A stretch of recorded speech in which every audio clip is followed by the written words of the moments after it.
Buenas tardes, bienvenidos a la emisión del fin de semana de Noticias Caracol. Mucha atención, 4 mineros murieron tras una explosión en una mina de carbón en Cucunúa, Cundinamarca. Las autoridades investigan si una acumulación de gases habría provocado la tragedia. A esta hora también se registran varias noticias desde el departamento de Antioquia y Bogotá. Estamos en vivo con nuestros periodistas para contarles lo que está pasando, pero iniciamos con Mayra Tenorio, que se encuentra en Ubaté acompañando a los familiares de los mineros. Mayra, cuéntenos qué más se conoce sobre esa nueva emergencia. Alejandra, hay varias dudas y preguntas sobre qué pasó en esta mina. Quiero mostrarles primero, llegamos aquí al hospital El Salvador, cuentan con esta unidad de medicina legal y hasta aquí llegaron los 4 cuerpos de estos hombres, pero lo que más enluta el corazón en este momento es que hablamos de una tragedia familiar. Estas 4 personas, todos eran familia y trabajaban en esta mina. Hablamos de una familia boyacense de San Martín y lastimosamente una familia que hoy pide respuestas, pues les cuento, en este lugar se realizaban labores de reforzamiento y mientras han llegado hasta acá a Ubaté desde Boyacá, piden este clamor y sobre todo hablan de lo que están viviendo tras esta pérdida.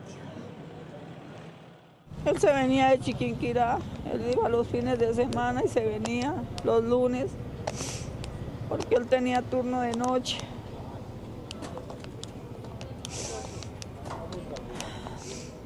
Es que ya queda uno solo, desamparado, a la mano de Dios. Y tengo un niño todavía de 11 años para sacar adelante. Un testimonio bastante difícil y es que hablamos de Jimmy Ramos de 25 años, de Didier Guerrero de 23 años, de Manuel Delgadillo de 49 años y de Jorman Schneider de 33 años. Pero ¿qué pasó en esta mina? Aquí hicimos un recuento para ustedes. Mira, se está saliendo mucho humo y creo que está prendido adentro. Esta fue la escena con la que campesinos y habitantes de la zona se encontraron este sábado hacia las 8 de la noche en la vereda Pueblo Viejo del municipio de Cucunúa, Cundinamarca. Una explosión en la mina Las Quintas encendió las alertas y reportó una nueva emergencia minera en el departamento. 4 trabajadores quedaron atrapados en esta mina, en un hecho que se registra a menos de una semana de otra emergencia similar en Cundinamarca. Las hipótesis iniciales que tenemos al momento, al parecer y de acuerdo al testimonio de algunas personas, se trata de una explosión. Al parecer esto por acumulación de gases. Hasta el lugar llegaron unidades de bomberos, ambulancias, organismos de atención de emergencias y el grupo de rescate minero que apoyó estas labores de búsqueda. Comienzan a hacerse las valoraciones iniciales para el ingreso como tal a la respectiva mina. Posterior a ello ya la Agencia Nacional Minera, quien es la que lidera estos ejercicios para la recuperación de las posibles personas que se encuentran afectadas con la ocurrencia de estos hechos que se dan al interior de las minas, pues se nos informa que han sido ubicados, pero que lamentablemente se encuentran sin vida las personas. La operación de rescate de los cuerpos se dio hasta casi las 3 de la mañana. Desde la Secretaría de Minas de Cundinamarca indicaron que la actividad correspondía a minería mediana y que la zona de trabajo contaba con licencia ambiental aprobada desde diciembre del año pasado. Los fallecidos del día de ayer completamos 17 en lo corrido del año y lamentablemente los hechos ocurridos por la opinión pública en estas 2 últimas semanas se han tratado de títulos completamente legales donde está la completitud de los documentos, así que es un llamado de atención para nosotros y para todo el sector. Atravesamos por un momento bastante difícil, no solamente por los fallecidos, sino también un tema complicado de precios internacionales, donde la industria, específicamente del carbón, ha estado bien, digamos que apretada económicamente y con estos hechos también pues se incrementa esa necesidad de apoyarnos entre todos. La gobernación de Cundinamarca aseguró que se fortalecerán esos planes de acompañamiento y sobre todo verificación de actividades mineras para evitar que se registren otras emergencias en el departamento. Y es precisamente en este lugar donde queda esta unidad de medicina legal, donde se busca dar respuestas de que sí nos tienen estos cuerpos de estos 4 mineros. Por ahora quiero dejarlos con esta cifra que genera la mayor alerta en Cundinamarca y son 17 fallecidos, 3 emergencias en este tipo de minas. Mayra, gracias por su reporte. De otro lado, hoy en el municipio de Yarumal, en Antioquia, se cumplen las honras fúnebres de Mateo Pérez, el periodista asesinado por las disidencias de alias Calarcá en Briceño. Anoche se realizó una velatón en su honor. Erika Zapata nos tiene también los detalles de esta jornada y de esos honores. Erika.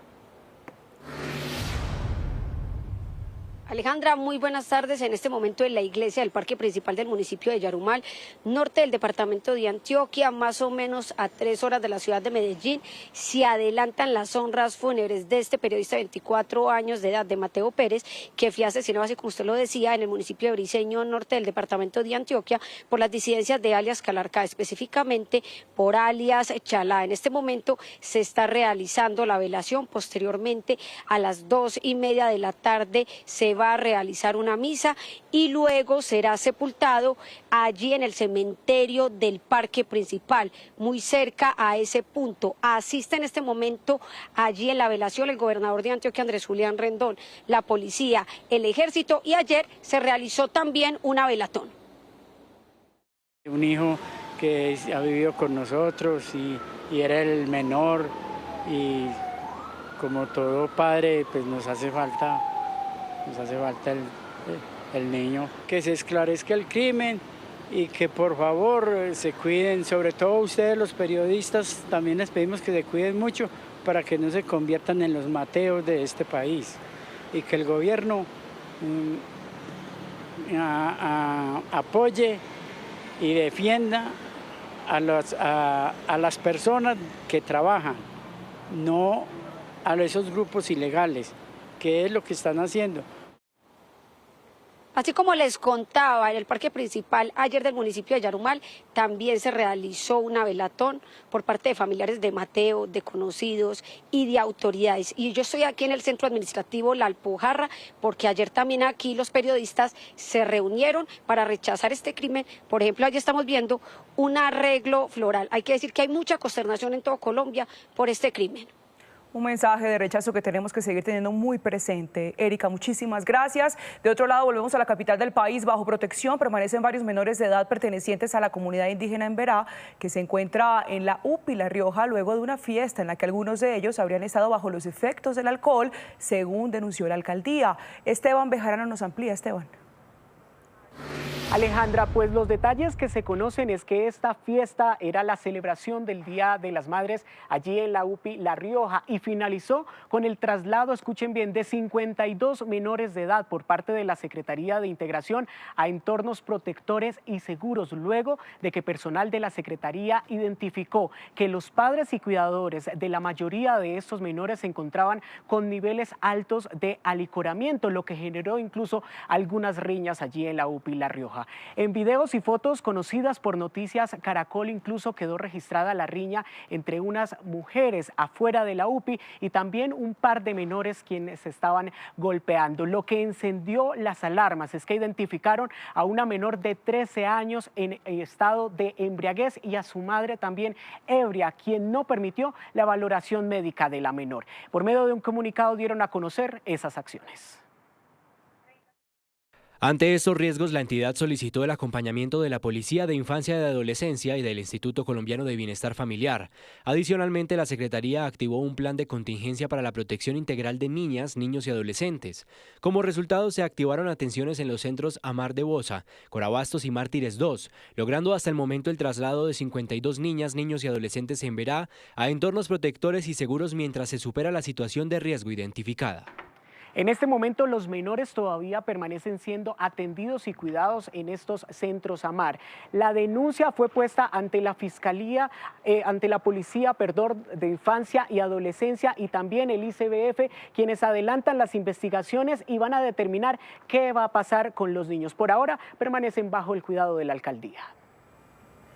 Esteban, gracias. Y en las últimas horas fueron capturados 2 presuntos implicados en la muerte de Juan Felipe Rincón, hijo del director de la policía. Fabiana Contreras, ¿cómo avanza la audiencia de legalización?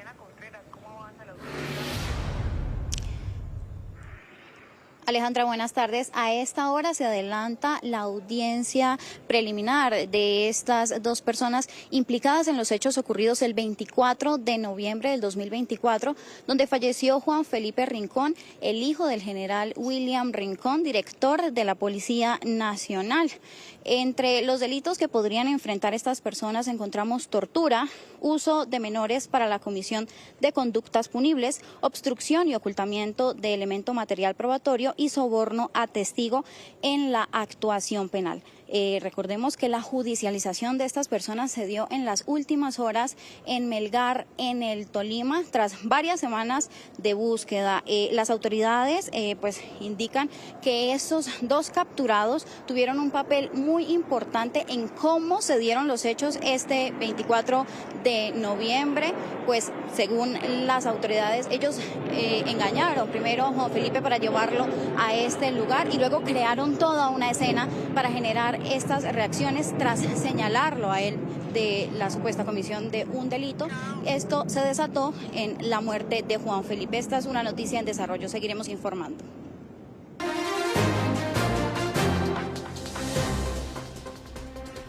A esta hora en el mundo es noticia: España, casi un mes después de la primera muerte en un crucero por hantavirus, inició la operación para repatriar a las cerca de 150 personas a bordo. Aunque inicialmente se informó que todas eran asintomáticas, uno de los 5 franceses presentó síntomas en el avión y fue puesto en aislamiento estricto. Con traje de bioseguridad de pies a cabeza, tapabocas y sus elementos básicos en mano. Así fueron recibidos los primeros pasajeros del crucero afectado por un posible brote de hantavirus. Para la rueda de prensa. Mi compañera la conoce. Tanto pasajeros como pertenencias pasaron por desinfección antes de su traslado directamente desde el muelle hasta la pista del aeropuerto de Tenerife. Los primeros en salir a las 9:30 hora local fueron los 14 españoles y un epidemiólogo de la Organización Mundial de la Salud. A las 6:30 llegó el buque, a las 7:30 Sanidad Exterior embarcó junto con los profesionales médicos que están en la embarcación para hacer una primera evaluación de los pasajeros y de la tripulación. Todos están asintomáticos, todos estaban asintomáticos. El grupo fue repartido en 2 lanchas, pues al crucero, por seguridad, no se le permitió atracar en el puerto de Granadilla. En tierra ya estaba listo un avión militar que los llevaría hasta un hospital madrileño para la cuarentena. El director de la OMS, Tedros Adhanom, reiteró que no se trata de otra pandemia.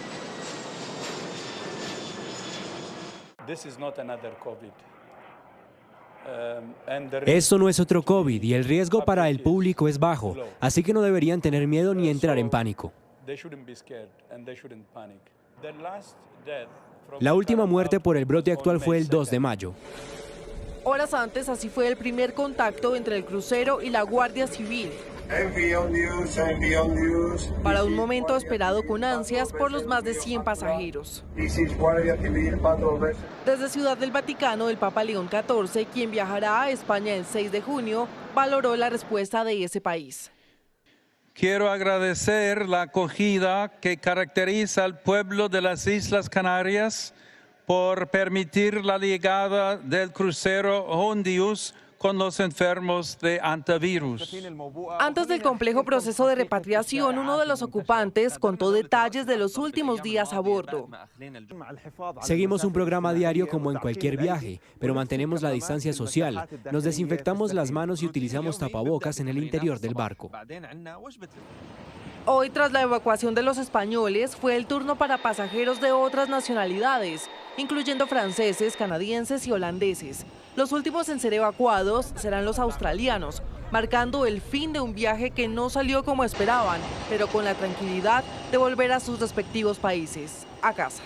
En otras noticias del mundo, la presidenta encargada de Venezuela, Delcy Rodríguez, llegó a Países Bajos, donde recalcó que la nación vecina es la única que tiene titularidad sobre el Esequibo.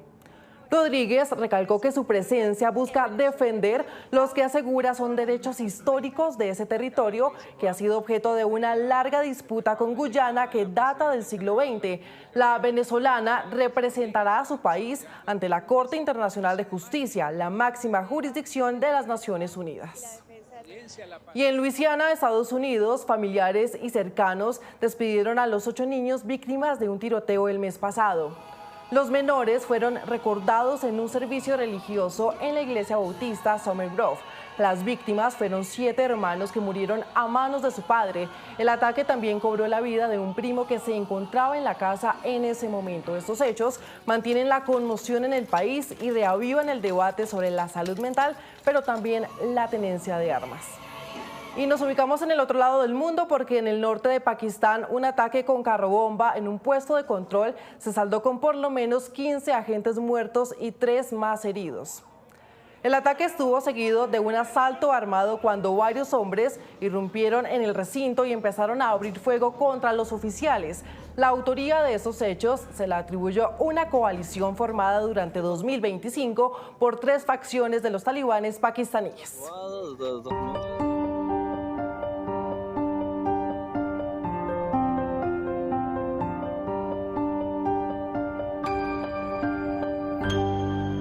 12 del mediodía, 47 minutos. Los saludamos nuevamente aquí desde el Palacio de San Carlos, lugar en donde hace más de 56 años, Luis Eduardo, buenas tardes, gobernó Carlos Lleras, abuelo del exvicepresidente Germán Vargas Lleras, lugar que abre nuevamente sus puertas para darle el último adiós al exvicepresidente Luis Eduardo. Hoy quiero poner en contexto a los televidentes del lugar en donde nos encontramos. Nos encontramos en el centro de la capital del país. A pocos metros queda el Congreso de la República y también el Palacio de Nariño, lugares donde prácticamente pasó su vida Germán Vargas Lleras como ministro y también como vicepresidente, pero también muy cerca de la localidad de Los Mártires, en donde comenzó su vida política, allí como coordinador político de Luis Carlos Galán en el nuevo liberalismo. Sí, y es que dicen que en ese salón, que es el salón protocolario, el salón majestuoso, el salón dedicado para eventos muy especiales de la diplomacia, que en este lugar fue donde se le pegó el virus de la política a Germán Vargas Lleras. Acá se hacían consejos de ministros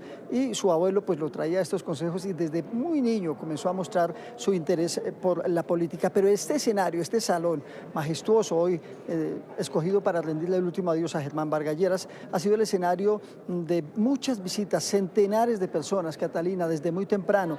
Hacia las 9 de la mañana ya estaban haciendo fila, pero las puertas de este salón se abrieron sobre las 11 para que comenzaran a pasar y a despedirse. Y todos están hablando del legado de la vida política y social que le deja a Colombia Germán Vargas Lleras. Sí, Luis Eduardo, y es que más de 16 años permaneció Germán Vargas Lleras allí como senador en el Congreso de la República, en donde pudo sacar adelante más de 42 leyes específicamente o enfocadas más que todo en la corrupción. También se especializó en temas de seguridad, entre otros. Varios de las personas que han pasado por acá como exministros, amigos cercanos de la familia, nos han comentado lo disciplinado y lo juicioso que era. Usted tuvo la oportunidad, Luis Eduardo, de entrevistar a una de esas personas. Sí, mire, es María Isabel Nieto. Ella cuenta que tal vez como nadie conoció a Germán Vargas Lleras. Se conocieron de jóvenes, muy jóvenes, a los 18 años, y desde ese día nunca se separó de él. Este es el diálogo.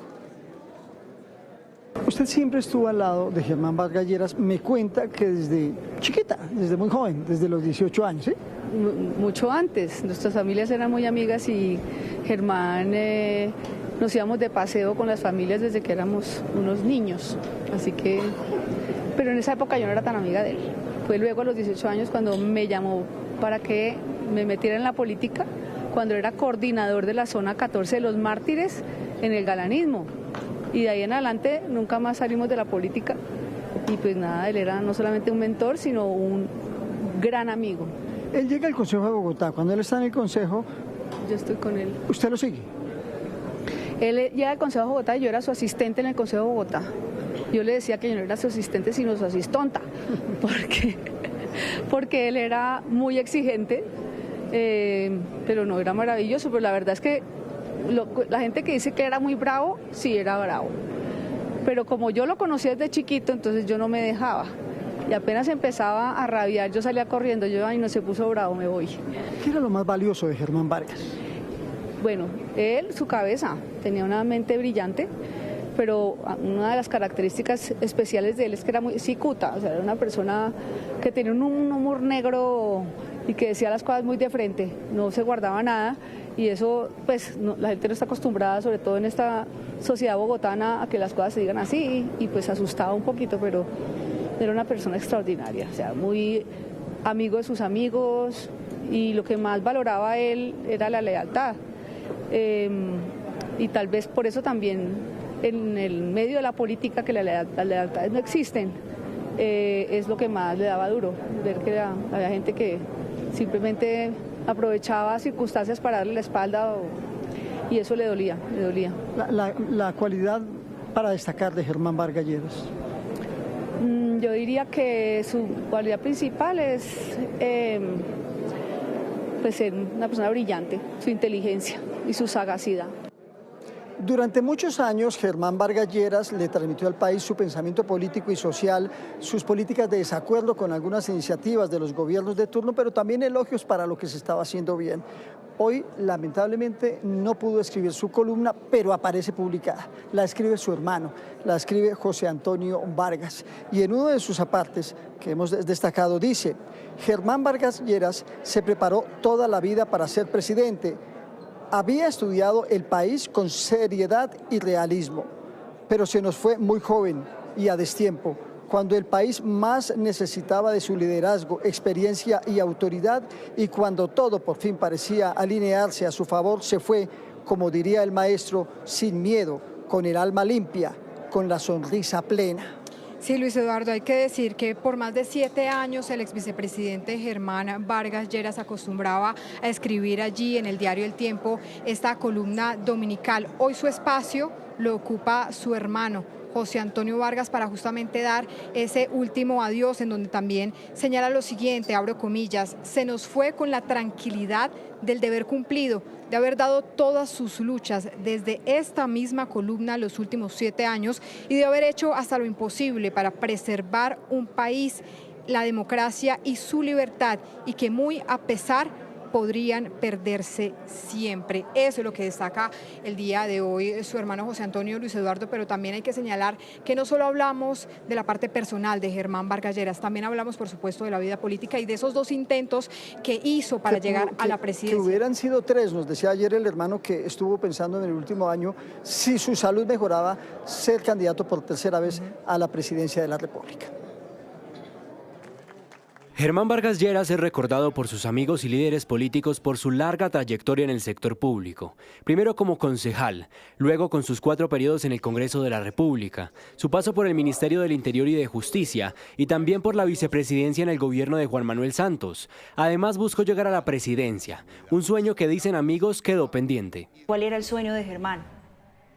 No, ser presidente de Colombia, no tengo ninguna duda. Yo creo que ese fue el único sueño que Germán no pudo cumplir, y trabajamos 20 años, yo creo, permanentemente, y siempre estaba pensando, cuando sea presidente de Colombia, a Germán eso fue lo único que le faltó. Ese sueño que tenía de ser presidente lo tuvo todo el tiempo, toda su vida, y en los cargos en los que estuvo en el Senado de la República, la valentía con la que enfrentó a las FARC y el proceso de paz del Caguán de ese momento, que pues terminó siendo fallido, y eso le costó pues 2 atentados. En 2010 fue su primera aspiración presidencial, avalado directamente por su propio partido, Cambio Radical. Sin embargo, en la primera vuelta, ocupó el 3er lugar en los resultados con 1.471.377 votos. Para el 2018 intentó llegar nuevamente a la Casa de Nariño. Esa vez inscribió su candidatura por el grupo significativo de ciudadanos denominado Mejor Vargas Lleras, y posteriormente recibió el aval oficial de su colectividad. En esa oportunidad quedó de cuarto con 1.407.441 votos. Realmente estaba,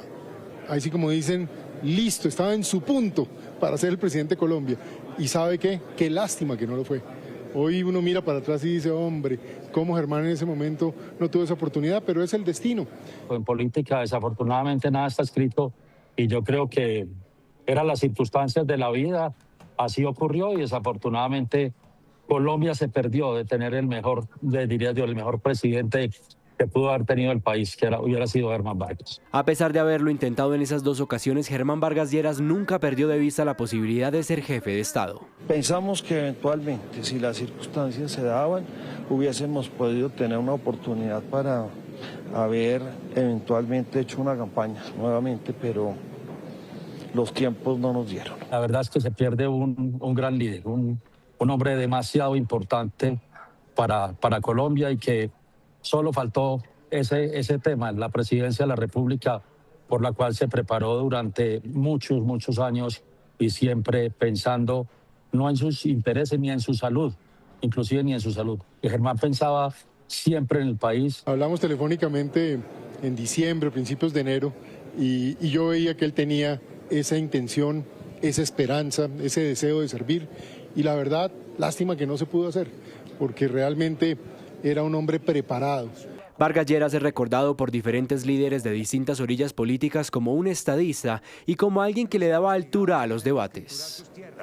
En la conversación y en el diálogo que teníamos ayer con Enrique Vargas Lleras, señalaba que uno de los momentos que más recordaba con su hermano justamente fue la visita del Papa Pablo VI aquí en 1968 en el Palacio de San Carlos, Luis Eduardo, y sin duda fueron momentos múltiples los que se vivieron con el exvicepresidente. Incluso usted también pudo vivir múltiples de esos momentos estando con él en esos atentados o en esos momentos en donde casi pierde la vida. Uno de ellos en el Caribe, justamente al subirse a un helicóptero. ¿Cuál era esa sensación que sentía Germán Vargas Lleras al subirse a uno de esos aviones? A él le daba miedo. Sentía miedo con los aviones y se tensionaba mucho. Recuerdo una vez que veníamos de Barranquilla a Bogotá en una avioneta para 6 o 8 personas, y le gustaba meterse a la cabina. Y se para y ve, hay un botón rojo que se prende, y comienza a decirle al piloto: ¿y ese botón rojo qué significa? ¿Ese botón rojo qué significa? Le tenía miedo volar. Pero hay más facetas, más datos de Germán Vargas Lleras que el país no conoce. Todos conocen al Vargas Lleras político, al ejecutor, al que no se quedaba quieto, pero muy pocos sabían que aunque Colombia siempre fue su prioridad, también tenía otras facetas. Germán sacrificó, yo digo que el 90% de su vida para entregársele al país y a sus responsabilidades públicas. Poco tiempo vivió Germán para haberse, llamémoslo, consentido a sí mismo. Siempre sus responsabilidades lo llevaron, entonces siempre compartíamos, tratábamos de buscar los espacios. Clemencia Vargas fue su mayor tesoro y su polo a tierra. ¿Quién se enoja más? Es una fiera, Era un amor incansable con Clemencia, su hija, con sus hermanos, era dedicación completa. Era lo único que a él lo sacaba del normal día de un trabajo, siempre su familia. Para él era el tema político, el tema de país, el tema de cómo recuperar la patria, y fundamentalmente Clemencia, su hija, que siempre fue su gran compañía. Yo tengo cuando teníamos problemas con Germán, llamábamos a Clemencia, porque Clemencia era el polo a tierra de Germán siempre, era su polo a tierra, y Germán, cuando estaba con Clemencia, era una persona completamente distinta.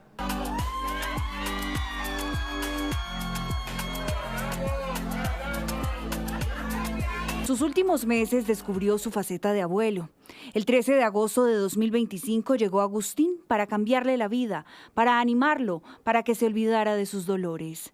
Desde pequeño, Germán fue un inquieto por el conocimiento, intrépido, disciplinado, de carácter, con cualidades y defectos como cualquier persona. Algo que deja él es el vínculo entre la disciplina y los resultados. Y soy testigo directo de la rigurosidad de su trabajo, de su ejecutividad, o sea, un hombre tremendamente ejecutivo. Los resultados, entre otras cosas, se debían también a su carácter. A algunos no les gustó el carácter de él. Mancho, Henry y Toño Vargas eran su adoración, su amuleto y su compañía. Dormía con ellos, no se despegaban. Estaban muy aburridos en la casa y yo acostumbro a veces llevarlos a la oficina para que produzcan algo, porque no hacen sino gastar mucho dinero. Su corazón nunca logró recuperarse de la pérdida de Manchito, que se fue al cielo hace un par de meses. El papá es Mancho Vargas, que tiene 2 hijos, Toño Vargas y Henry Vargas. Toño se llama Toño por mi hermano José Antonio y Henry por mi hermano Enrique. El amante del rock, el que se sentaba a pensar una lista de reproducción musical semanal para sus seguidores. Mi playlist de esta semana está dedicado a todas las mujeres. Se compone de las baladas románticas que a mí más me gustan. Ese Germán fue el que muy pocos vieron. En una sección que llamó Mi Playlist, hablaba de sus canciones favoritas. Te recuerdo que yo antes de ingresar a la política, en mis años jóvenes, fui disc jockey. Un melómano empedernido que dedicó 40 años de su vida a recopilar la música que lo hacía feliz. Va mi playlist de esta semana. Y en definitiva, el arte de las letras no le era ajeno. Como columnista del periódico El Tiempo, se dedicó a tener un espacio de reflexión sobre los temas del país. Queridos amigos, mi nota, publicada hoy en el diario El Tiempo, versa sobre la maniobra del gobierno nacional. Sus amigos son conscientes de que el legado de Germán Vargas Lleras va a seguir vivo por mucho tiempo. Como ellos dicen, muere a quien se olvida. El país no conoció a Germán Vargas Lleras en la persona de Germán Vargas Lleras. El país no sabe quién era, no supo quién era Germán Vargas Lleras. Una persona noble, un buen amigo, leal. El aficionado por los caballos, a la bici, devoto, amoroso con su familia, queda por siempre en el recuerdo de quienes descubrieron que Germán Vargas Lleras fue más que un político. 1:00 PM, 2 minutos, y además hay que decir que un amante de la lasaña y el pollo asado, ¿no, Luis Eduardo? Y los zapatos. A los zapatos, ese cuento es muy curioso porque cuando estaba en campaña yo tuve la oportunidad de acompañarlo en varias giras y siempre le veía en el avión los mismos zapatos. Entonces un día, apenado, dije, de pronto se pone bravo, le pregunté, venga, doctor Lleras, ¿esos son los mismos zapatos de ayer? Y me dijo, sí, señor, y los de mañana. Tenía un agüero, era agorero con esos zapatos, decía que le traían buena suerte. Y siempre los usaba. Además decía que eran súper cómodos porque en las campañas presidenciales hay que caminar mucho. Sin duda, Luis Eduardo, y también tenemos que hablar de Cambio Radical, el partido de sus amores, como se dice por ahí, la colectividad que él presidía. Desde el año 2003 se unió a esta colectividad que él no fundó, se fundó en 1998, pero se une en 2003 a esta colectividad que empieza a presidir ya desde el año 2004. Cuando Germán Vargas Lleras aterriza en Cambio Radical, este partido crece mucho, se engrandece. Tuvo una representación muy grande en el Senado de la República y estuvo detrás de él, por supuesto, en las 2 aspiraciones presidenciales. Incluso en 2005 obtuvo la mayor votación como senador con 223.000 votos. Este fue su paso por Cambio Radical. En términos políticos, la partida de Germán Vargas Lleras representa un terremoto en Cambio Radical. Y no es para menos, fue fundador de esta colectividad y siempre tuvo un rol activo en las decisiones que se tomaban. El fallecimiento de Germán Vargas deja el partido Cambio Radical acéfalo. Sin lugar a dudas, Germán Vargas Lleras había sido su gran líder, mentor de muchos de los congresistas y el arquitecto de que Cambio Radical fuera uno de los partidos más importantes en el Congreso, pero también en las asambleas y consejos. El partido viene de ser uno de los perjudicados de las elecciones para el nuevo Congreso. Para los expertos, esto también se explica por la ausencia que tuvo del debate público, por sus quebrantos de salud. De ser la segunda, tercera fuerza política a ser una fuerza política importante, pero no con el mismo peso que tenía. Se redujo de 11 senadores a 7, un número parecido, una proporción parecida se redujo también en Cámara de Representantes. Y es ahí, Sebastián, donde uno puede notar la importancia que tenía Germán Vargas Lleras para Cambio Radical. Cambio Radical es un partido un poco raro porque es el único de los partidos tradicionales, digamos, que tenía todavía un jefe, ¿no? De cierto modo, la U no lo tiene tan claramente, más o menos Didier Francisca Toro podría ser de este papel, pero tampoco tiene el peso nacional que tenía Germán Vargas en Cambio Radical. Y en el Partido Liberal o Conservador, pues en realidad no hay jefe, ¿no? Por eso, creen los analistas, el reto inicial es definir si deben y pueden encontrar un heredero que mantenga a flote las banderas del ex vicepresidente. Cambio Radical en las últimas elecciones también se quedó sin importantes referentes en el Congreso. David Luna, que había sido el senador con la mayor votación en el Senado en el 2022, renunció para aspirar a la presidencia. Motoa, que era también uno de los referentes del partido, se quemó en las parlamentarias. Entonces, con el fallecimiento de Germán Vargas Lleras, necesariamente el partido va a tener que reacomodarse para buscar nuevas figuras y para saber en cabeza de quién va a quedar el liderazgo del partido. Según expertos, el primer medidor será las elecciones locales y regionales del próximo año. Cambio Radical va a tratar de consolidar o de defender, ¿no? Porque está un poco en declive en estas elecciones, sus bases locales, su poder regional, de eso depende realmente la supervivencia del partido, mucho más que de un liderazgo nacional que venga a reemplazar Vargas Lleras. El efecto se va a sentir más de cara a las elecciones locales, municipales y departamentales, sí y siempre y cuando Cambio Radical no logre esa reacomodación de fuerzas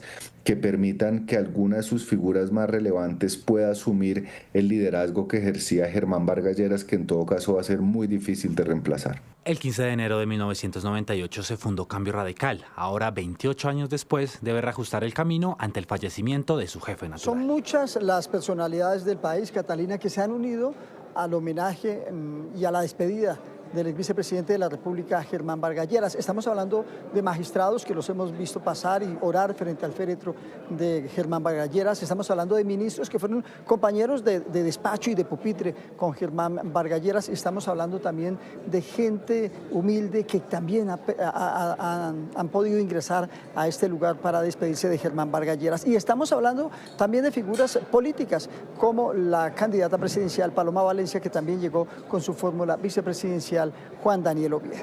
Sí, señor Luis Eduardo, y hay que recordarle a todos los colombianos que el día de hoy se estará aquí en el Palacio de San Carlos hasta las 6 de la tarde. Se espera que ya el día de mañana se oficie una Eucaristía a las 11 de la mañana en la Catedral Primada de Colombia, una Eucaristía que será presidida por el cardenal Rubén Salazar y concelebrada por el cardenal Luis José Rueda, para todas las personas que por supuesto quieran acercarse y darle esa despedida final al ex vicepresidente Germán Vargas Lleras. Antes de ser trasladado el féretro a la Catedral Primada, me lo confirma la familia de Germán Vargas Lleras, ellos van a tener una reunión muy íntima, íntimo con él, para darle el último adiós, y posteriormente comienza la marcha hacia la Catedral Primada.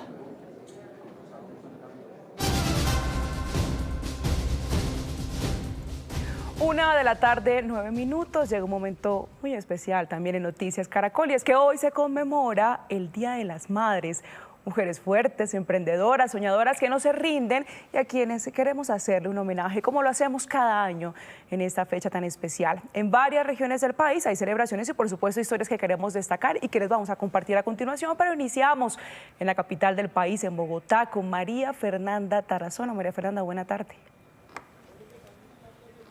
Alejandra, televidentes, buenas tardes. Decir que esta es una de las fechas más esperadas para el comercio. Se espera un aumento del 20% en las ventas. Aquí hay quienes ya comienzan a buscar ese regalo perfecto para las mamás. Los preferidos siguen siendo la ropa, el calzado, artículos de cosméticos y también esos productos de bienestar. Las flores también tienen su mejor temporada. 59.000 toneladas enviadas a todo el mundo que hoy visten diferentes países. Y es que para conmemorar la resiliencia, la valentía y el amor de las madres, nosotros estuvimos hablando algunas de ellas. A las 6 de la mañana comienza cada día Dodalis Morales, una madre cabeza de familia resiliente a la adversidad. Mi emprendimiento surge de 2 desplazamientos forzados, uno de Sucre a Córdoba y de Córdoba a la capital de Bogotá. El arte que elabora durante horas con sus pies es el motor económico de sus hijos y su madre de 80 años. Mi madre y mis hijos son los que me mueven a diario y es la que me hacen luchar. Se destaca primordialmente el sombrero volteado, los bolsos. Hablar del Día de la Madre es hablar también del motor silencioso de la economía colombiana. Las madres no solamente sostienen hogares, también sostienen negocios, generan empleo. Gregoria Flores vio en su negocio un camino para reconstruir su vida marcada por el conflicto armado, elaborando una técnica en la que tarda más de 20 horas y que hoy solo 2 de cada 100 joyeros de Colombia realiza. Es una técnica artesanal ancestral que se hace con hilos de plata de 0,26 milímetros, un grosor de 4 o 5 cabellos. Algo que nunca pensó fue llegar a la Casa Blanca a través de un regalo entregado al presidente Donald Trump. A última hora fue que nos enteramos que era para la Casa Blanca. Fue un detalle que llevó el presidente Gustavo Petro al presidente de los Estados Unidos. Muchas madres cabeza de familia hoy emprenden no solo como una alternativa para generar ingresos, sino para transformar su entorno, como Kleiner Cavadías, que con cada tejido apoya a comunidades indígenas. Visibiliza la ancestralidad de los pueblos indígenas, tanto como de los negros.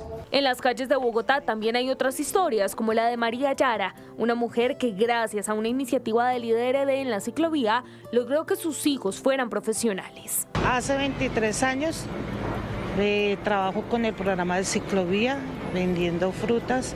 El motor de esto ha sido mi familia, mis hijos, que con esto he logrado darles estudio y que sean grandes profesionales hoy en día. En 2025, 613.000 negocios fueron liderados por mujeres, un crecimiento del 11% en comparación con el 2024, una tendencia que va en aumento. Yo muevo la economía con las ventas de mis artesanías, con los bolsos, sombreros, y son el sustento diario de mi familia. Con la venta de mis prendas exóticas. Gracias a mi emprendimiento pude educar a mis hijos. Yo muevo la economía a través de mis ilustraciones y soy el ejemplo de mis hijas. Con la venta de mis frutas, y con esto he logrado que mis hijos sean grandes profesionales. Y es que lo que todas tienen claro es que... para atrás ni para coger impulso. Pues historias de madres admirables también encontramos en el Valle del Cauca. Las calles de Cali, es bien sabido, hacen parte del escenario de los operativos más complejos y exigentes de la policía. Detrás del chaleco y las armas hay una mujer que ha sacrificado el tiempo con su hijo para combatir el crimen. Sobre ella nos habla a esta hora Paula Restrepo. Paula, ¿de quién se trata? Alejandra, un saludo muy especial para usted y para además todas las madres en este domingo. Así es, ella es la patrullera Lina Marcela Herrera, hace parte del grupo de operaciones especiales de la Policía Metropolitana de Cali y hace más de 1 año y medio que dejó su corazón en Finlandia, donde vive su hijo con su mamá, y ella se vino aquí a la capital del Valle del Cauca a seguir sus sueños y a ser parte de ese grupo de la Policía Metropolitana de Cali. La sorpresa se la llevó ella en este Día de la Madre, pues la policía le hizo un regalo y le trajo a reencontrarse a su hijo y a su madre. Ese es el informe. Mientras muchos duermen, ella se alista para entrar a lugares donde el peligro hace parte de la rutina, donde los allanamientos, las capturas y los procedimientos de alto impacto son el pan de cada día. Se interviene, digámoslo así, lo que la gente llama las ollas. Se quita estupefacientes, se captura, a veces por porte ilegal. Ella es Lina Marcela Herrera, integrante del GOES de la policía, pero su labor no termina en los operativos. He tenido casos donde llegamos a operar y los objetivos es una pareja y tienen un bebé, entonces ahí puedo como también brindar el apoyo como madre, cambiando al bebé, dándole su tetero. Y es que cuando termina cada operativo empieza otra batalla más silenciosa, la de una madre que por cumplir sus sueños ha tenido que pasar largas temporadas lejos de su hijo de 2 años. Pues nosotras tenemos una labor linda, pero a la vez difícil, que es estar lejos de nuestros hijos. Para servir al ciudadano. El pequeño vive en Finlandia junto a la mamá de la patrullera, quien se ha convertido en su apoyo más grande para que ella pueda continuar en la institución. Mi mamá, que es una maravilla, me ha ayudado mucho con mi bebé. Ella me lo cuida muy bien, no hay otra persona a la cual le tenga esa confianza. Al principio fue muy duro para las dos porque ella y yo siempre hemos sido muy apegadas. Su mamá no solo la ayuda con el cuidado de su hijo, también se convirtió en el refugio emocional de una mujer que todos los días sale a las calles sin saber qué puede pasar. me siento muy orgullosa porque es muy buena madre y también hace el trabajo en la policía. Esta vez la historia no terminaría con un operativo.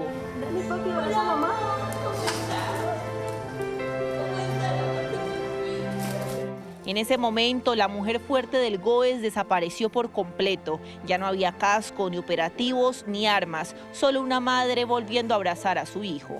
Detrás del uniforme y los operativos hay una mujer que todos los días entrega su vida por la seguridad de Cali, sin dejar de ser madre, hija y familia. Qué belleza de bebé y de madre, por supuesto. Nos vamos ahora para Barranquilla, pues, mientras entrena a quienes protegen los cielos del país, la mayor Deidi Jaramillo también lidera la misión más importante de su vida, ser mamá. Aquí les contamos su historia.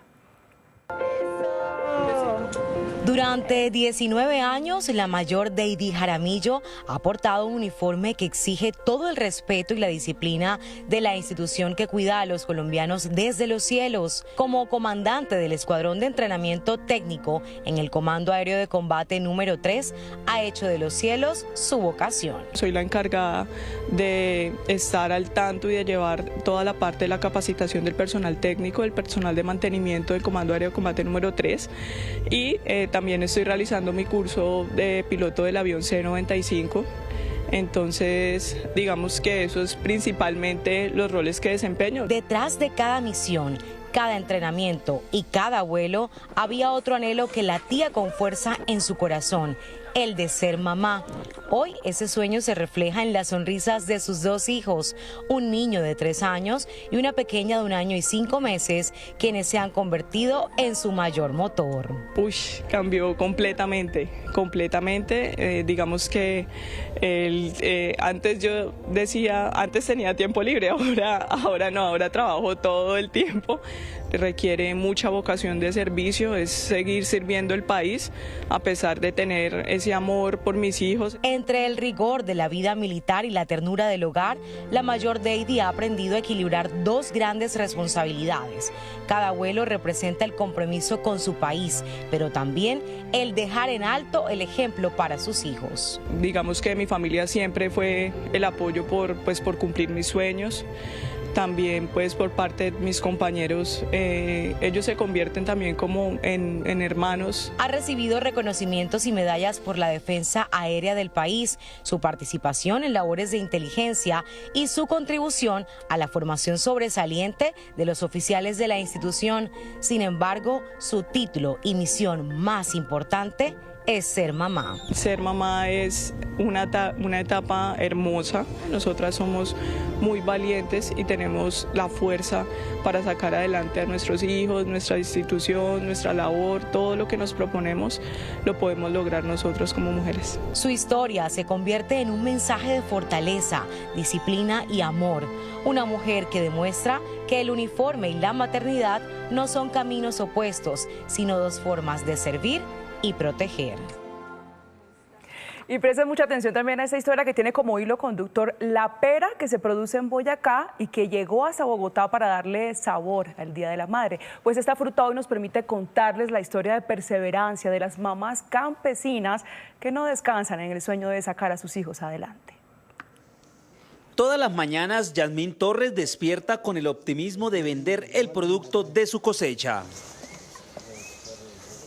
No son días fáciles. La incertidumbre ronda la vida de los productores de pera en Boyacá, pero siempre el amanecer llega con la esperanza de encontrar compradores.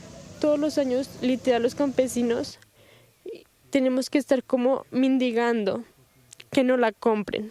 Mientras muchas celebran en familia, otras cargan a la espalda una realidad que no da espera. Son madres que solo sueñan con sacar a sus hijos adelante. Rostros detrás de una cifra. Según el DANE, el 46,4% de los hogares en Colombia están liderados por la fuerza de una mujer.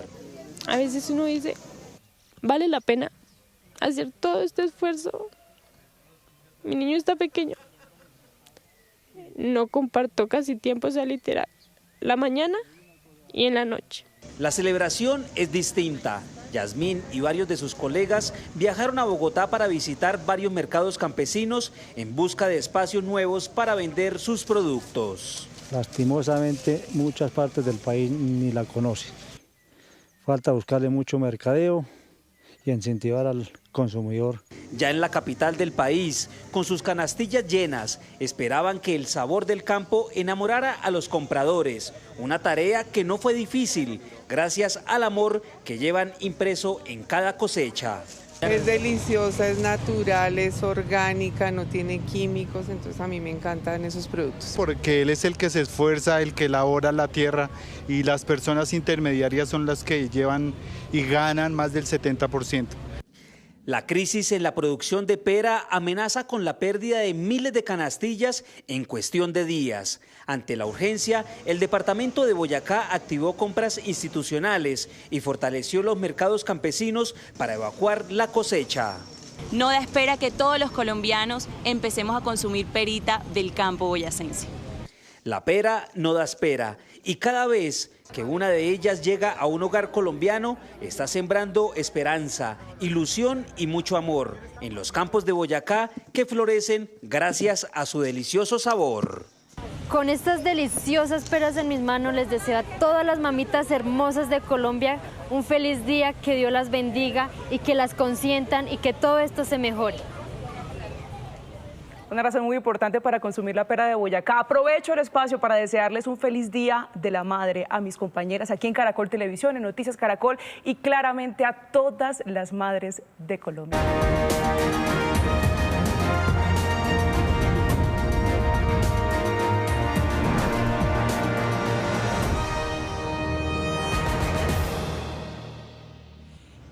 Los saludo desde Puerto Asís, el corazón comercial del departamento de Putumayo. No es la capital, pero sí es la ciudad que tiene más habitantes. Y hemos llegado hasta aquí gracias a la alianza de Noticias Caracol y la aerolínea Click. Hablar de Puerto Asís es hablar de contrastes. Tenemos la inmensidad del río Putumayo, la riqueza de la selva, la fuerza de su gente, pero también nos encontramos con sus necesidades.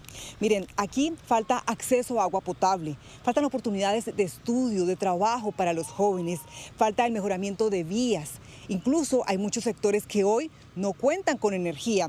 Y de esas necesidades les cuento en el siguiente informe, en nuestro recorrido por esta tierra amazónica, hablando, escuchando a la gente. Llegar a Puerto Asís es adentrarse a la Amazonía colombiana. Aquí todo huele a vida. El imponente río Putumayo, con 1.500 kilómetros de navegabilidad y que desemboca en el río Amazonas en Brasil, es el corazón de su comercio. Es el lugar que habla de su identidad y arraigo, y es el puente cultural que lo conecta con el resto de la Amazonía. Aquí los recursos naturales abundan y es un territorio ancestral. Los pueblos Siona, Inga y Muruy son sus guardianes. Pero también es una región de contrastes. Puerto Asís ha sido un escenario constante de disputa territorial entre grupos armados ilegales por el control de narcotráfico y tiene una histórica debilidad estatal. Una herida abierta que comienzan a sentir desde niños, como si hacerse adultos fuera un acto de resistencia ante la falta de oportunidades. Un padre hace todo lo que tiene que hacer para mandar un hijo a la ciudad a estudiar, ya que acá las universidades y el tema de profesionalismo es poco. Se ven como obligados, digámoslo así, a cuando les hacen unas propuestas que ningún padre quisiera, de, por ejemplo, grupos al margen de la ley, que eso no es ningún secreto en Colombia y acá. Cuentan que soñar con un futuro no es tan sencillo cuando sienten que el abandono comienza en la educación. Muchos estudiantes que llegan a las sedes educativas no tienen a veces el alimento garantizado en sus hogares y la escuela es una alternativa para ellos. Fuimos al corredor veredal Puerto Vega-Teteyé, donde la selva majestuosa choca con la precariedad y con monumentos al descuido como este. La alegría de los niños no es suficiente para ignorar que su parque fue devorado por el óxido y el abandono. El rector de la institución La Libertad recordó que hace 2 años les prometieron más inversión, pero hoy estas ruinas cuentan una historia diferente.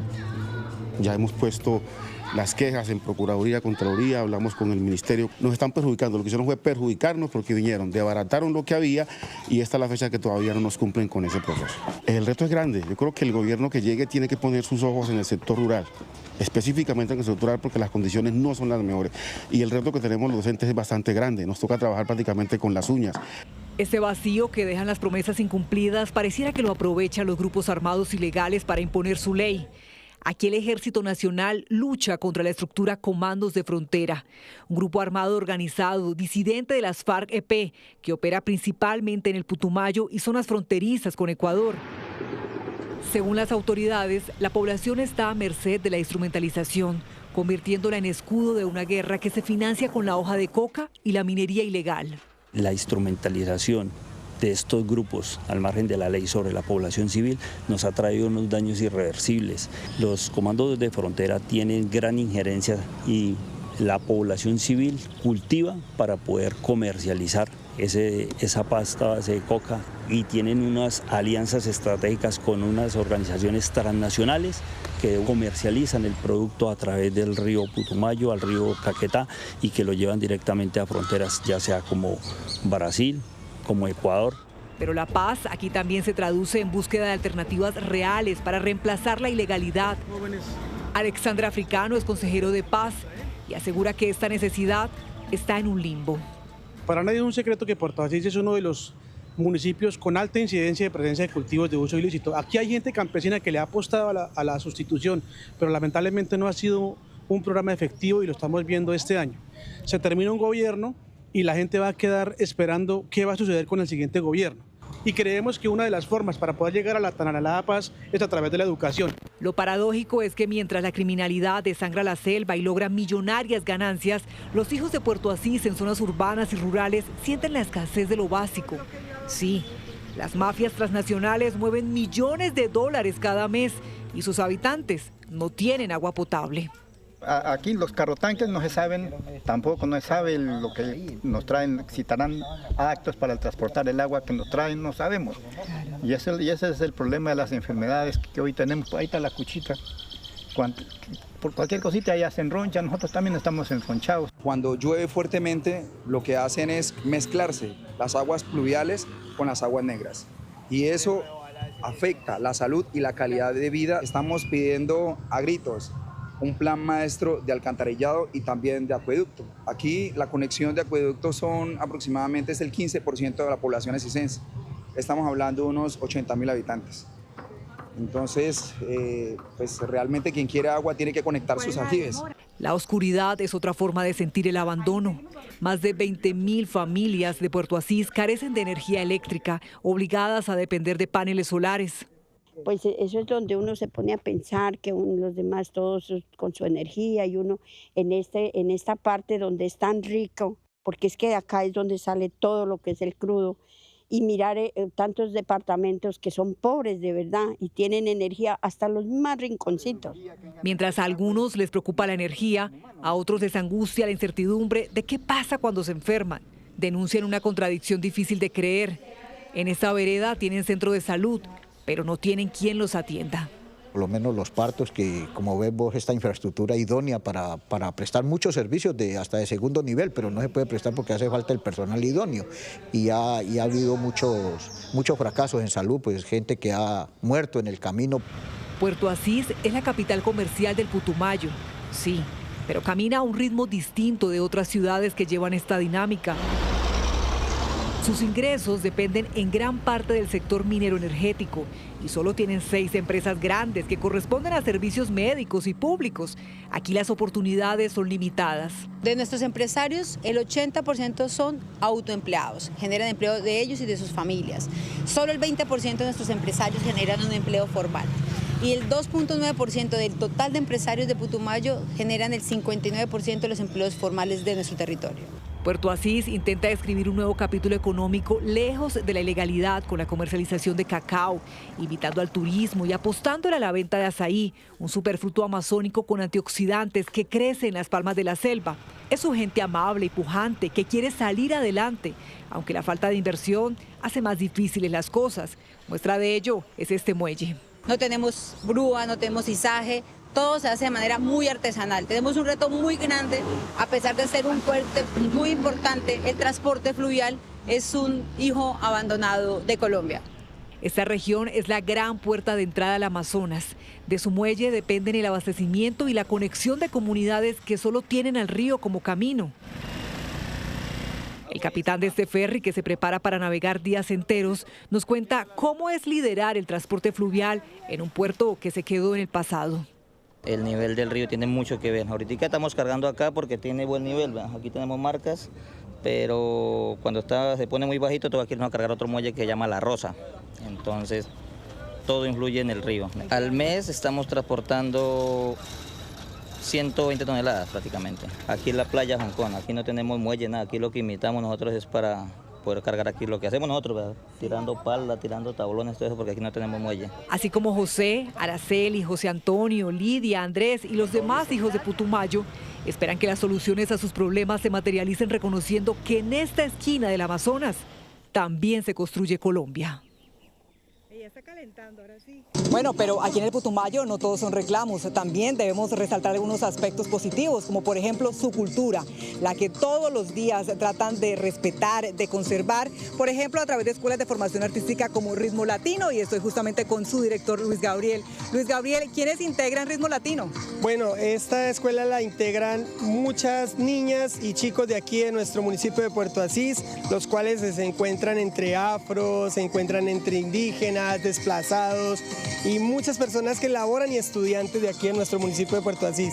Pues hablando justamente de aspectos positivos con los que nos hemos encontrado aquí en el Putumayo, les quiero hablar de una transformación que literal está comenzando desde las raíces. Los paisajes que históricamente estuvieron marcados por cultivos ilícitos, pues hoy están siendo reemplazados por el azaí. Es un poderoso producto que se da solamente en tierra de la Amazonía, que tiene muchos beneficios y que se convirtió en el protagonista de una apuesta de miles de campesinos para conseguir un sustento de otra manera, y eso sí, conservando y protegiendo su tierra. Vean.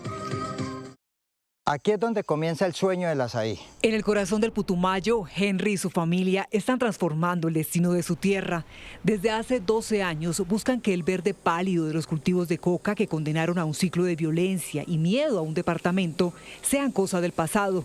Ahora se habla de esta semilla que da vida, el azaí. El azaí, esta fruta, aquí donde la ve, el 98% es un corozo que no se consume, no se come. Pero aquí en esta cascarita está la riqueza de ella, aquí, en este color. Aquí está toda la riqueza, los antioxidantes, los polifenoles están ahí. Esto es lo que se les trae cuando se le lleva a la planta. El azaí es exclusivo de la Amazonía. Cuentan que trae beneficios para la salud y poco a poco sus compradores han diversificado la manera de consumirlo. Ese es otro reto que ha tenido que enfrentar Amapuri, porque de cada 10 colombianos hay 8 que no conocen el azaí. Brasil es el líder en su producción y fue justamente un brasilero el que por cosas del destino Henry conoció para que le advirtiera que una riqueza de la selva colombiana estaba pasando desapercibida. Más tarde, el rigor científico de la Universidad de Antioquia confirmó que el Putumayo posee las condiciones climáticas y geológicas perfectas para que se dé este fruto.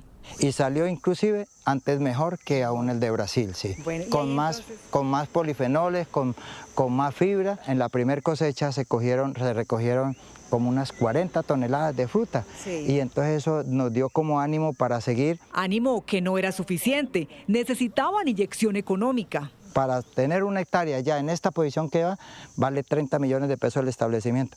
Los campesinos no lo tenían. Entonces presentaron un proyecto ante la Agencia Noruega para la Cooperación al Desarrollo que demostraba que cultivar azaí reemplazaría cultivos ilícitos y frenaría la deforestación en la Amazonía colombiana. Aprobaron para sembrar las 1000 hectáreas aquí en Putumayo. ¿Eso fue en qué año? Eso fue el año 2018. Aquí no ha habido recursos del Estado, de ningún gobierno ha habido recursos para hacer estos cultivos. Poco a poco se fueron uniendo a este renacer quienes decidieron vivir bajo la legalidad y al tiempo darle un respiro a la naturaleza. Nosotros le damos la garantía a ese campesino que nosotros le vamos a comprar, que él se compromete a no deforestar más, que él se compromete a no más coca, ¿sí? Y a cuidar el bosque. Entonces, ese es el contrato que tienen ellos con Amapuri. Desde entonces, 2000 familias hacen parte del proyecto. Cada una se convirtió en responsable de una parcela y dijeron manos a la obra, o mejor, manos a la marota.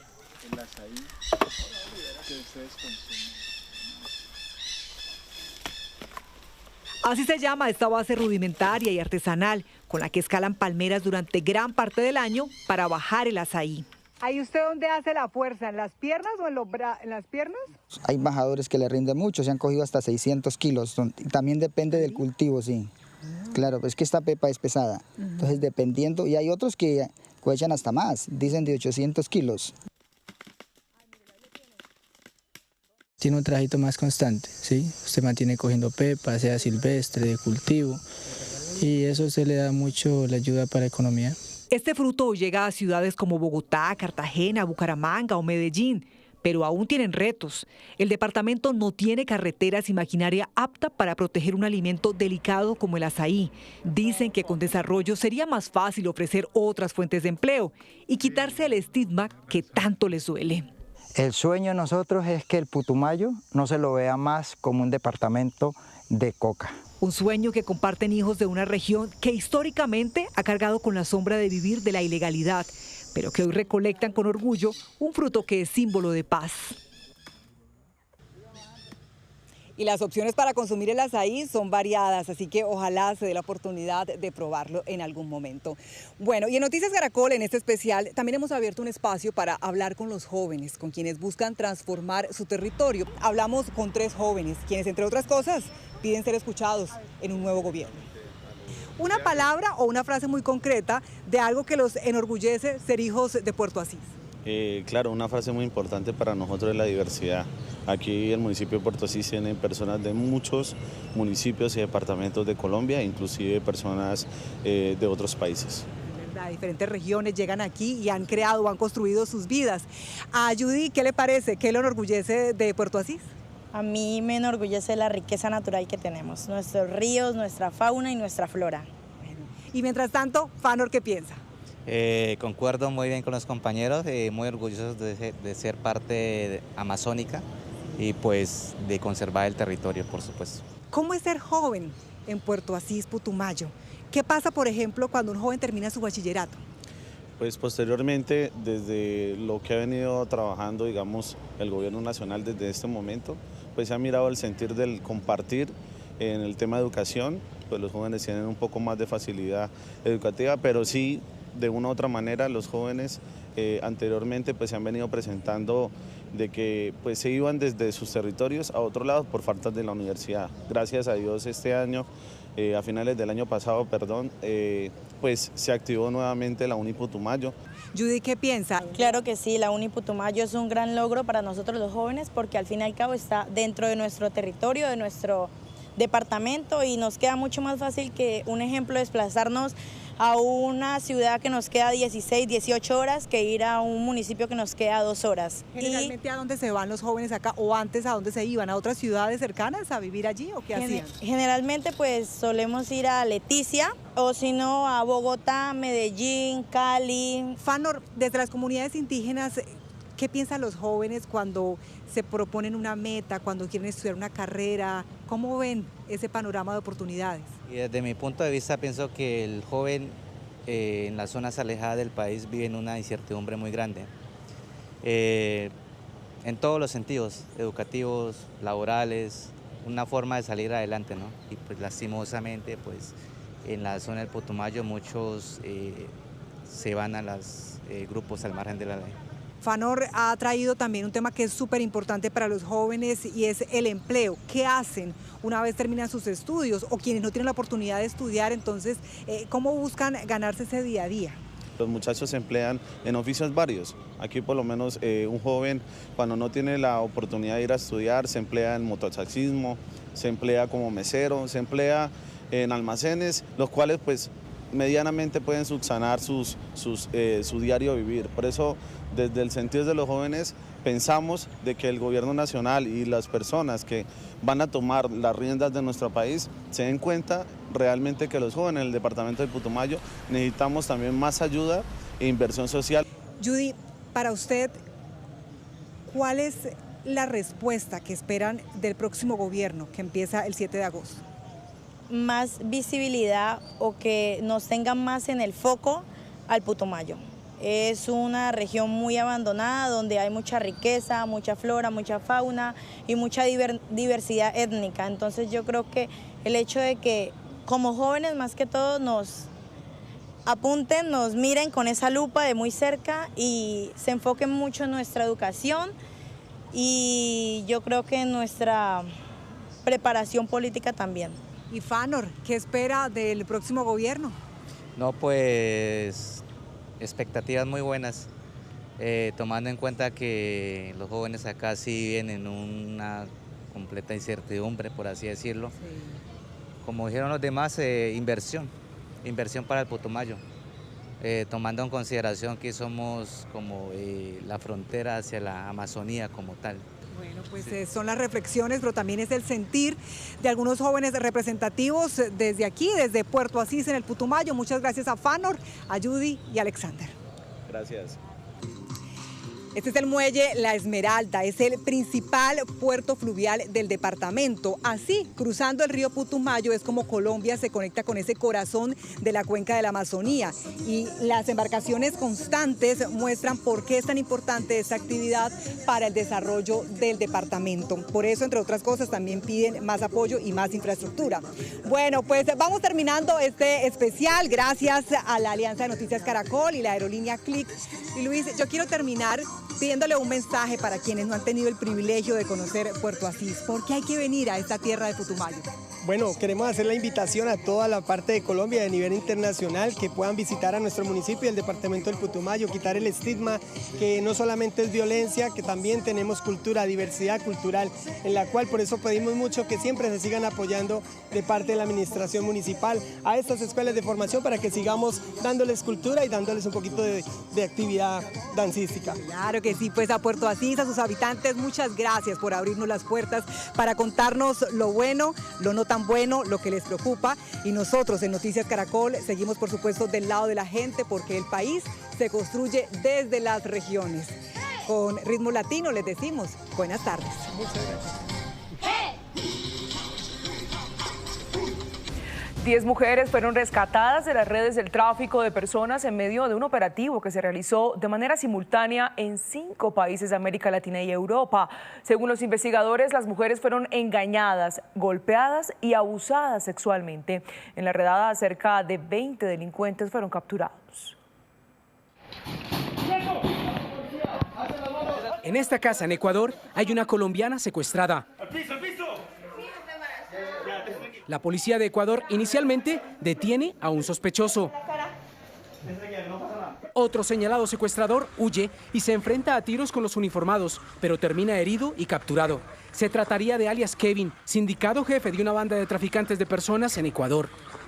En la vivienda, los policías ecuatorianos rescataron a la colombiana reportada como desaparecida en Antioquia hace casi 2 meses, según el coronel Marco Proaño, agregado de la Policía de Ecuador en Colombia. A la mujer la encontraron conectada a una bolsa de aparente suero, por donde explican le inyectaban drogas para mantenerla sedada. Estaba en estado de inconsciencia, lamentablemente razones por las cuales se le trasladó hasta una casa de salud. Fue víctima de una explotación sexual. Cuenta la policía ecuatoriana que la mujer de 29 años llegó hasta esta casa en Ecuador aparentemente engañada por un hombre ecuatoriano que la contactó por redes sociales. Y ella me dijo, me resultó una oferta de empleo muy buena. ¿Y en dónde? Ella me dijo, en Ecuador. Yo sí le dije, ¿usted cómo se va a ir para por allá, Julie? ¿Conoce ese muchacho? Me dijo, no más, yo lo conozco, pero por TikTok. Él la convenció, le dijo que por allá habían muchas oportunidades de empleo, que por allá se ganaba muy bien, que ganaba mucho más de lo que se ganaba acá en Colombia. Llegó a Ecuador y se encontró con alias Kevin. A ella, pues los primeros días, ella se comunicaba muy seguido y ya por ahí como al mes ya dejó de comunicarse. Yo le escribía, nada, no le llegaban los mensajes, le marcaba, rechazaba la llamada. Tras casi 3 meses de silencio, Julie de nuevo se comunicó con su familia. Del celular de este personaje y me dijo que era que se le había dañado el celular. Hablaba muy enredado. Hasta yo le dije, ¿usted qué le pasa? ¿Usted por qué está hablando así? ¿Es que está borracho o qué? Se me colgó y ya. Le colgó a la fuerza, aseguran, porque alias Kevin, su reclutador, la habría descubierto hablando con la mamá en Colombia. Pero antes de colgar, Julie alcanza a advertir a su mamá sobre lo que le estaba pasando. La llamada telefónica fue grabada por la familia de la víctima. Ahí viene chucha, pegame el hijo de puta, que colombiana de mierda. Y ya sabe, mija, que si yo no aparezco por acá fue él. Porque ahorita aquí habían unos manes y que es que amenazándome ese estúpido. Vea, grave, asqueroso hijo de... Aseguran que tras colgarle la llamada, el captor le dio una nueva golpiza. Días después, Julie logró comunicarse de nuevo. Que ella se quería venir, pero que la tenía amenazada, que la tenía vigilada, que mantenía un machete debajo de la almohada y un revólver. Ese día que ella se iba a volar, él la logró cogerla y ahí fue donde le lastimó el pie, le hirió la mano para que ella no se volara. Bueno, y ese día, ese 27 de marzo, le dije yo, mija, vea, si usted quiere que yo le ayude, mándeme la ubicación antes de que ese pelado se despierte. Y sí, ella me la mandó ese día y ese mismo día la rescataron los de la policía de Ecuador. La operación no fue solo en Ecuador. Ese mismo día en Chile, la policía local rescató a otra colombiana también víctima de trata de personas, al parecer de la misma banda que operaría en varios países. La mujer en Chile, de 25 años, aseguran, habría llegado a Antofagasta también engañada. Fue contactada para hacer un trabajo de modelaje y cuando llega a Chile se da cuenta que las condiciones laborales que le habían ofrecido en un instante eran totalmente contrarias y específicamente enfocada a lo que es el comercio sexual, y logró, gracias a Dios, ella a zafarse en un momento, lograr dar aviso. Asimismo, en España, la policía local rescató también a 8 mujeres colombianas víctimas de traficantes humanos. Hay 5 detenidos y 8 víctimas liberadas. Entre el registro hay bastantes sustancias estupefacientes, tusi, cocaína. Dentro del mismo piso existe un call center, donde hay una persona encargada de estar recibiendo llamadas. Directamente el consumidor exige nacionalidad, color de piel, formas, y luego estaban controladas por una pareja de colombianos. Los operativos en España, Chile, Ecuador y Francia, entre otros, fueron coordinados desde Colombia, donde también fueron capturados otros 3 señalados traficantes de personas. Escuchen el número de colombianas que cada mes caen en las garras de los traficantes. Entre 300 y 400 mujeres mensuales, que una de las ciudades con mayor número es Medellín y Pereira. Colombia está en el top de los 5 países que viene siendo afectado con este delito de trata de personas. Siempre hemos visto el narcotráfico y la minería ilegal como una fuente de financiación importante, con un músculo financiero para estos actores criminales, pero ya empezamos a ver que la trata de personas empieza a estar dentro de los top de esos 3 delitos. Y precisamente la policía habilitó 2 líneas telefónicas para salvar la vida de las mujeres que son víctimas de este delito, la trata de personas. Mucha atención, las personas que tengan información o que quieran denunciar se pueden comunicar a la línea 314-357-7913 o al número nacional 018.000 52 2020. A esta hora de noticia que las autoridades en el departamento de Antioquia investigan un atentado terrorista que se presentó en las últimas horas en la vía que comunica de la ciudad de Medellín con la costa atlántica, específicamente el municipio de Valdivia, corregimiento de Puerto Valdivia. Esto es norte del departamento. El Ejército Nacional le atribuye este atentado al ELN. Lo que pasó fue que hombres vestidos de civil y armados hicieron bajar a las personas de varios vehículos, quemaron 2 camiones y un bus, afortunadamente sin personas muertas o heridas por esta situación. El ejército hace fuerte presencia en el lugar porque es una vía nacional. A esta hora encuentran con lesiones, pero afortunadamente con vida al joven de 21 años, estudiante de biología de la Universidad Industrial de Santander, Luis Federic Escobar, que se encontraba desaparecido hace más de 48 horas en el páramo de Santurbán, zona rural del municipio de Santa Bárbara, Santander. En este lugar se encontraban campesinos quienes lo buscaron durante largas horas, incluso de noche, para poder encontrarlo con vida.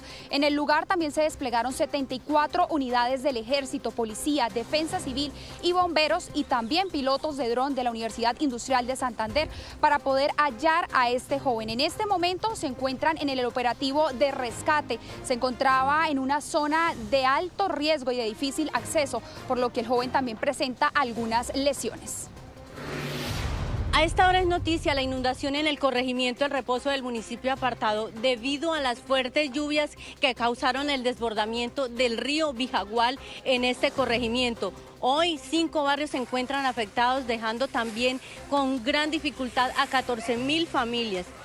Las autoridades se encuentran en el lugar haciendo el censo para mirar qué pueden hacer por estas familias que precisamente en el Día de la Madre se ven muy afectadas.